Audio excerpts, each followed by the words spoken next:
Board लाए आ पर लोगों को पता लग जेडे लोग आते हैं तुम देख सकते हो 1 2 3 4 नजर आ रहे हैं ये 4 किसी ने हमारे बोर्ड पे फायर किए हैं।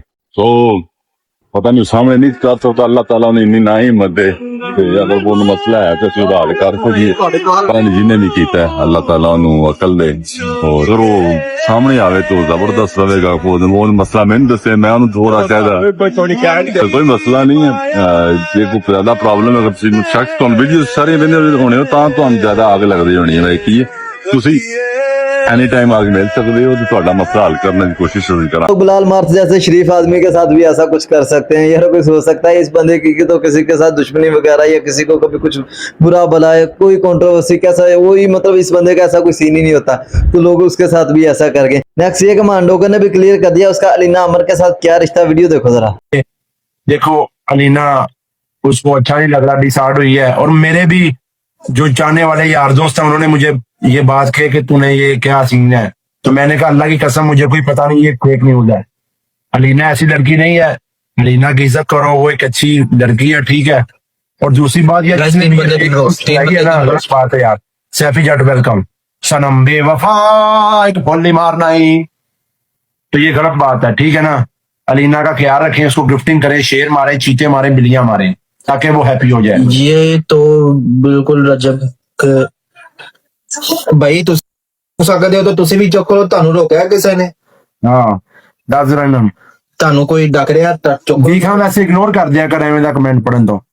अच्छा ये थोड़ी स्टोरी मैं आपको बता देता हूँ कि लोग स्टोरियां लगा रहे थे बहुत सारी वीडियो एडिट्स बन रहे थे कि अलीना अमर और मांडोकर का चक्कर चल रहा है। खैर थोड़े दिन पहले आके अलीना अमर ने क्लियर किया है कि उसका मांडोकर के साथ कोई ऐसा वैसा तलक नहीं है ठीक है। वो तो मांडोकर उसके भाई की तरह है ठीक है। बाकी वो कोई गर्लफ्रेंड मटेरियल नहीं है वो सीधा शादी ही करेगी ठीक है। अब इस चीज पे मांडोकर ने भी क्लियर कर दिया कि यार आप लोगों ने ऐसे एडिट्स बनाई हैं तो उसका भी दिल दुखा है। बाकी आप जाकर गिफ्टिंग कर दो ताकि अलीना अमर खुश हो जाए। नेक्स्ट ये है कि गनी टाइगर पहुंच गया यूके। मलकू भी यूके ही होता है ठीक है। गनी टाइगर के साथ शहजाद भट्टी का मसला तो है ही है ठीक है। अब मलकू का भी कहना है कि गनी टाइगर यूके आ गया। अब इसको देख लेते हैं वीडियो देखो। बम ते हुन बजेगा तेरे पिछवाड़े च गनी टाइगर इन इंग्लैंड। तूने वो मिसाल सुनी है कि जब गीदड़ की मौत आती है ना तो वो शहर की तरफ दौड़ता है। तेरे साथ बड़ा पुराना हिसाब किताब है मेरा।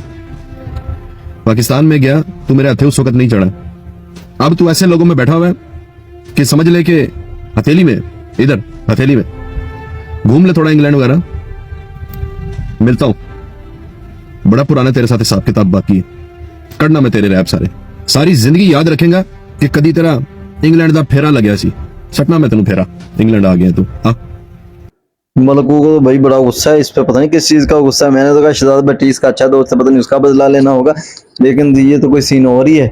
इसकी हो गई है शादी अब इसने पता क्या क्या करना है। जी सरकार जी सरकार जी सरकार मैं नौकर दादा। सोशल मीडिया पे इस वक्त अली भट्ट की शादी की धूम मची हुई है आप सबको पता ही है ठीक है। बाकी इसका अली भट्ट का शहर के साथ रिलेशन रह चुका है ये भी आपको पता होगा। खैर ये जो शहर है यात्रा ने वीडियो बनाई है ना ये वीडियो पुरानी ठीक है। अब लोग उसको मैच करके लगा रहे हैं जी सरकार मैं नौकर साडा लेकिन नहीं ये अब शहर यात्रा ने इसको कोई टॉन्ट शॉन्ट नहीं मारा। ये जब जिस जमाने में ये ट्रेंड था तब बनाई थी इसने शहर यात्रा ने। बाकी इसने ऐसी वैसी कोई अभी तक अली के बारे में बातें नहीं की।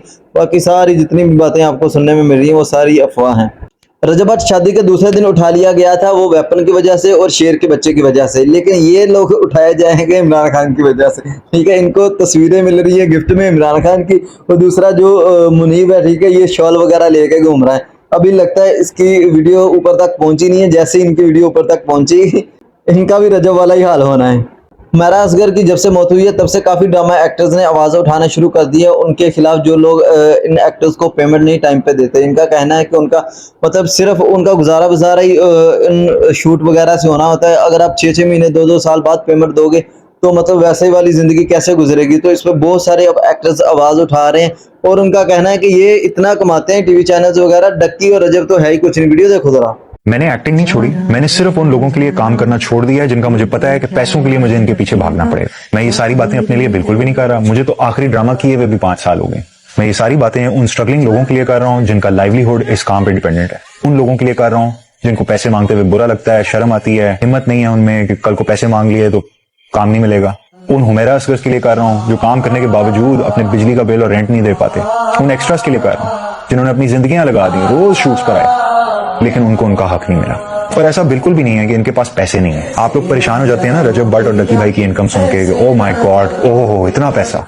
जो रजब भट्ट और डकी भाई दोनों मिलके एक साल में कमाते हैं ना, वो ये मेन स्ट्रीम चैनल्स अपने YouTube चैनल से एक महीने में कमाते हैं। I am talking about millions of dollars per month from a single YouTube channel. Speak about their suffering regarding payments and exploitation, because there is more than meets the eye to this industry than any industry out there.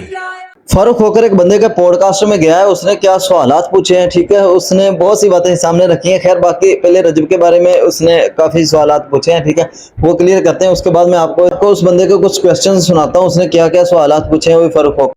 आप ये क्या बच्चों को धमकियां देते रहते हैं, ये टिकटॉकर्स, ये वो सब, आप इतने तगड़े आदमी, आपका कद ही नहीं है। देखिए आप कभी रजब भट्ट को मैसेज दे रहे हैं, टिकटॉक पे वीडियो आ रही है, मैं देख रहा हूँ, मैं देखता रहा, मैंने कहा ये बात मैं पूछूंगा आपसे जी।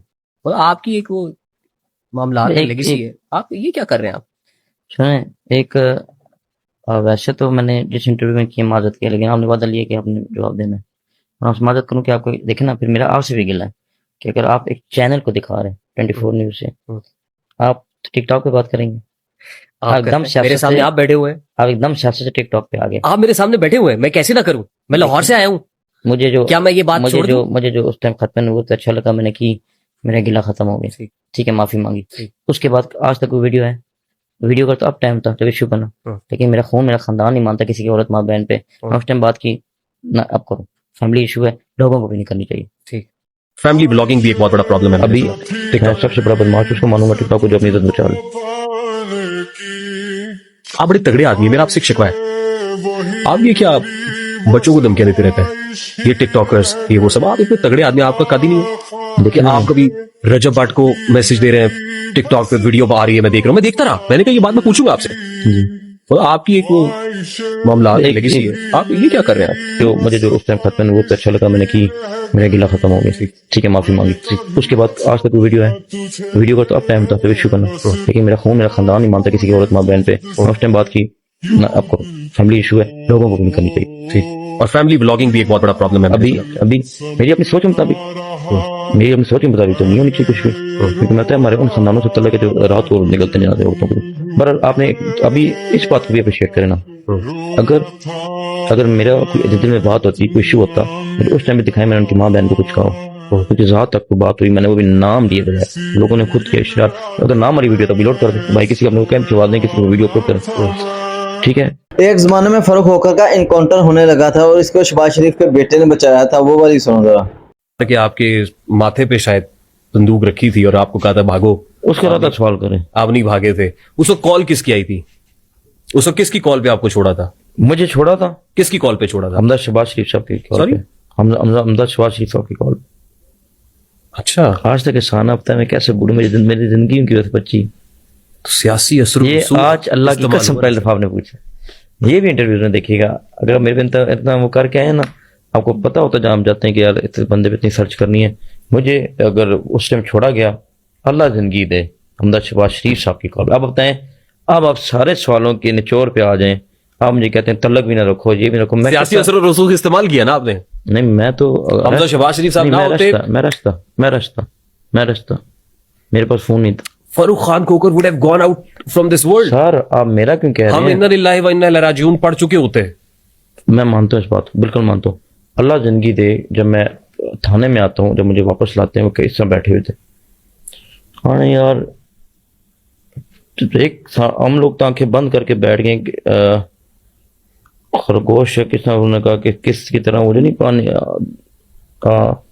एक जानवर है जैसे ऑस्ट्रिच, आई थिंक, वो अपने मुंह में उससे अंदर कर लेता है, वो कछुआ, ठीक है, कि शायद मेरे पे मुसीबत नहीं आ रही, ऐसा तो कहते हैं मैं इस तरह हो गए कि हमदर्द साहब कहते हैं कि मुझे वहां पता लगा, हमदर्द शफीक साहब ने मेरी कॉल की, तो हमदर्द शफीक साहब कहते हैं फर्क को इतना सा बाल भी टच नहीं होना चाहिए। अच्छा, हाँ, मुझे अगर छोड़ा गया, उसकी क्या अब आप कहते हैं, बताएं कि मैं दोषी, मुझे हमदर्द शफीक को पूरा जिंदगी इंसान मानना चाहिए कि नहीं? अब एक आम आदमी होता जिसने कोई ताला तोड़ा होता दुकान का या बकरी चोर होता, तो वहां जा चुका होता ना सर। तो हमारे पे केस भी तो आम आदमी के कहने पे नहीं बने ना। आप कहते हैं बड़े ताकतवर रहे हैं, बड़े बड़ा अपनी बादशाही रही है, बड़े सख्त रहे हैं, बड़े जंगल कानून रहे हैं, तो हम कम तो फिर ये क्यों नहीं काउंट करते कि हम लोग क्यों इतना अरसा जेल काटते हैं? इवन कि मेरे वालिद को इलाज के लिए बाहर नहीं ला रहे थे, क्यों मुझे जनाजे नहीं पढ़ाए जाते? अब जरा ये वाली वीडियो देखो, उसके बाद मैं ना इसके क्वेश्चंस सुनाता हूँ, ठीक है? बंदे ने ये वाली पहले एक बातें कर ली, उसके बाद बड़े सख्त क्वेश्चन पूछे फरूक खोखर से। मुझे ताकतवर लोगों से बात करना अच्छा लगता है जी। और मेरी खुशकिस्मती है आपके बारे में एक तासुर है, ताकत, पैसा, दौलत, शानो से, तो ये सारी चीजें हमने आज दूर करनी है, क्लैरिटी लानी है इसमें। मुझे अच्छा लग रहा है कि आप मेरे सामने हैं, लेकिन एक वादा आप करें प्लीज, जो सवाल मैं करूंगा आप उसका जवाब देंगे इंशाल्लाह। ये जो यहां से बात पहुंचेगी इंशाल्लाह मैं वहां तक पहुंचाने की कोशिश करूंगा इंशाल्लाह। और एक वादा और करें कि खैर खैरियत से हम यहां से वापस चले जाएंगे ना। यही तासुर आपने दूर करना है। यानी डेरा ताजी खोकर पे बैठ के हम कोई भी सवाल कर सकते हैं ना जी? अल्हम्दुलिल्लाह अल्हम्दुलिल्लाह। Thank you very much. ये और फिर उमूमन होता ही है कि मैं समझता हूँ वो बड़ा कमजोर आदमी होता है जो पॉडकास्ट के बाद कहता है ओ यार वो फलां जगह पे फलां बात मैंने की थी वो तो काट देना, फलां मैंने बड़े बड़े लोगों को देखा है सर जो पॉडकास्ट रिकॉर्ड होने के बाद कहते हैं यार ये काट देना ये काट देना, वो बहुत तकलीफ देता है। अल्लाह खैर करेगा इंशाल्लाह। ऐसे ही है सर, अल्लाह खैर करेगा। चले। अब ये इसने बातें कर ली हैं कि मुझे कोई मसला नहीं होगा, मैं जैसे मर्जी क्वेश्चन पूछ सकता हूँ। अब इस बंदे के क्वेश्चंस देखना। कौन गैंगस्टर, लैंड माफिया, टिकटॉकर या सियासतदान, किस काम से पुकारूं, क्या काम है तुम्हारा? आप पाकिस्तान में बैठे हैं, आप क्रिमिनल रिकॉर्ड यहाँ कौन बनाता जी? आपको विरसे में क्या मिला है? वालिद साहब की एक डायरी। इंप्रेशन तो वो लैंड ग्रैबर का भी है, लैंड माफिया का भी है, कत्लो गारत का भी है, ये विरसे में मिला। मैं इसको नाराज हूं अगर आप चलाएं तो मैं इसको मुनाफिक दौर कहता हूँ। क्या आपने इसलिए ये दुश्मनदारी का टैग लगाया हुआ है कि लेजिटिमाइज कर लें आप अपनी गाड़ियों को, अपने असले को, आर्म्स एम्युनिशन को? मैंने जो बड़े बड़े टाइकून्स को हाथ डाला, पर्चों में नाम तो आते हैं। तासुर तो ये कि टाइकून्स आपसे काम कराते थे जमीनें वागुजार कराने। और दूसरे दिन बंदा तो ये समझता था कि वो सेटियां मारी हैं। आपके ऊपर अपनी अहलिया के कत्ल का इल्जाम। फैमिली में ना सबसे बड़े इशू होते हैं जमीनत। सीसीडी के डर से आपने जमीयत उलमा इस्लाम पे ज्वाइन की? मैं इस महकमे को तब मानूंगा कि जब वो फर्क को मारेंगे। अभी तो पार्टी शुरू हुई है। मौलाना फजल रहमान साहब ने आपके माजी के मुतनाज़ा बयानात और मुतनाज़ा केसेस उनसे सरफे नजर कर दिया। अदालतों ने झूठे फैसले किए आज तक उन पे। जिंदगी के 40 साल ताजी खोकर साहब ने पीपल्स पार्टी के साथ गुजारे, आपने जमीयत उलमा इस्लाम पे ज्वाइन कर ली, फैमिली की कोई ऑपोजिशन नहीं थी? मौलाना ने तो खड़े होकर कह दिया पिंडी इस्लामाबाद आपका है, जमीयत के। अब तो मुस्तफा नवाज खोकर साहब किसी और जमात से कंटेस्ट करेंगे तो फिर क्या करेंगे? मुस्तफा साहब इलेक्शन लड़ेंगे तो मैं मुस्तफा के स्टेज पे नजर आऊंगा। जमीयत का साथ नहीं देंगे? नहीं। मलिक रियाज साहब से भी आपकी दोस्ती है? वो काफी एजिड है, मेरी दोस्ती नहीं कह सकते। आपके एस्टैब्लिशमेंट से ताल्लुकात कैसे हैं? मेरे अल्हम्दुलिल्लाह अच्छे रहे, मेरे वालिद के अच्छे रहे। पुलिस इतनी ताकतवर है, पुलिस ही तंग करती है? आप कह रहे हैं ताकतवर नहीं है। कि जिस वक्त आपको वैन से उतार के आपके माथे पे शायद बंदूक रखी थी और आपको कहा था भागो, उस वक्त कॉल किसकी आई थी? मुझे अगर उस टाइम छोड़ा गया, अल्लाह जिंदगी दे, हमदा शहबाज शरीफ साहब की कॉल। ताजी खोकर साहब नवाज शरीफ की रैली के ऊपर फायरिंग कराते, 4 बंदे मर जाते हैं। हमजा शहबाज ताजी खोकर के साहबजादे की जान बचा लेता है। मियां साहब उस रैली में नहीं थे, पीछे थे। मियां साहब इतने पीछे थे कि रैली उन्हीं की थी ना? आपके दोस्त हैं एक जफर सुपारी, असला नहीं उठाएंगे आज के बाद। उसके बाद वो चेने जो पहनते थे वो नहीं वो भी उतर गई। 100-200 बंदे ने मारना शुरू कर दिया और वीडियो बना दी। एक जवान की तस्दील आप क्यों कर रहे हैं? आप बड़े तगड़े आदमी है, मेरा आपसे एक शिकवा है, आप ये क्या बच्चों को धमकियां देते रहते हैं? रजब भट्ट को मैसेज दे रहे हैं। मदद करूं कि आपको देखे ना, फिर मेरा आपसे भी गिला। कोई मैसेज जो आप इमरान खान साहब को देना चाहे? आप गवर्नमेंट से नहीं लड़ सकते। जिंदगी में कोई ऐसा लम्हा जिसमें आप बहुत खुश हुए हो? एक दफा हमें पहली खबर आई कि खान साहब फौत हो गए। सर्जिकल स्ट्राइक कैसे किया आपने भारत में? इंडिया के अंदर सर्जिकल स्ट्राइक कर दिया आप। और शिवसेना से इलेक्शन लड़ता, उसने कहा मैं दिल करता जितने मुसलमान सब काटू वो नदी में बहा दो। भैया तो बहा दें तो वो बकरियां कोई, हम लोग चुप बैठे हुए यहाँ पे। फरूक खोकर साहब, पाकिस्तान का सबसे बड़ा डॉन कौन है? वो है जो इज्जत बचा लो। मैं समझ सकता हूँ आप क्यों कह रहे हैं। वीडियोस आ रही हैं, वीडियोस आएंगी, शायद मजीद शिद्दत से आए। अगर आपने फरूक खोखर का पूरा इंटरव्यू देखना है तो भाई साहब के आप चैनल पर जाके देख सकते हैं। बाकी मुझे दे इजाजत, आज के लिए इतना ही है। अगर चैनल सब्सक्राइब नहीं किया, चैनल को सब्सक्राइब कर दो, बेल आइकन को दबा दो। मिलते हैं अगली वीडियो में। ओके जी, अल्लाह हाफिज, जज़ाकल्लाह, दुआ में याद रखना।